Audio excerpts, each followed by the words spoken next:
बदल चुकी है लेकिन सत्ता का खेल नहीं। पहले साम्राज्य तलवार और तोप से बनते थे, आज डेटा, तकनीक, तेल और कर्ज से बनते हैं। और सबसे खतरनाक बात यह है कि ये नया उपनिवेशवाद दिखता नहीं, बस महसूस होता है। आज का संघर्ष किसी एक मोर्चे पे नहीं लड़ा जा रहा है, ये एक मल्टी लेयर वॉर है। कहीं मिसाइलें चल रही है, कहीं समुद्र में जहाज रोके जा रहे हैं। जैसे अभी ईरान, इजराइल और यूएस में आप देख सकते हैं किस तरीके से समुद्र में तेल के जहाज पे अटैक किया जा रहा है और रोका जा रहा है। कहीं टेक्नोलॉजी पे टकराव है, जैसे यूएस और चाइना की एआई और चिप रेस। और कहीं आर्थिक दबाव, सैंक्शंस, ट्रेड वॉर और लोन। ये सब अलग अलग नहीं बल्कि एक ही कहानी के अध्याय है, कब्जे की कहानी।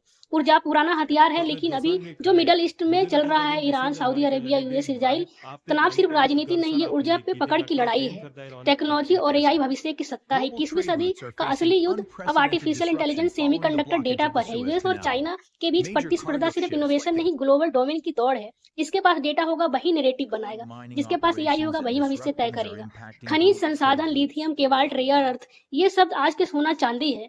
इलेक्ट्रिकल बाइकर, बैटरी और इलेक्ट्रॉनिक्स के लिए जरूरी है। अफ्रीका, लैटिन अमेरिका और एशिया में इन संसाधनों के लिए होड़ लगी है। कई बार विकास के नाम पर एक्सप्लोटेशन होता है और यही आधुनिक उपनिवेशवाद की पहचान है। आर्थिक जाल है, बिना हथियार के जीत। आज किसी देश को जीतने के लिए सोना चांदी नहीं भेजनी पड़ती है, कर्ज, सैंक्शंस और ट्रेड आर्ग्यूमेंट ही काफी है। इंटरनेशनल मॉनेटरी फंड और वर्ल्ड बैंक जैसे संस्थान मदद के साथ शर्त भी लाते हैं। धीरे धीरे नीतियां प्रभावित होती है और निर्णय लेने की स्वतंत्रता कम हो जाती है।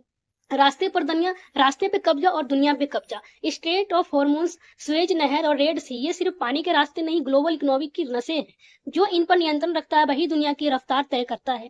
दुनिया के कई हिस्से में मिलिट्री बेस सुरक्षा के नाम पे बनाए जाते हैं, लेकिन असल में ये इन्फ्लुएंस का जाल होता है, जहाँ बिना कब्जे किए भी नियंत्रण बना रहे। आज कोई देश ऑफिशियली गुलाम नहीं है, लेकिन बहुत से देश पूरी तरह आजाद भी नहीं है।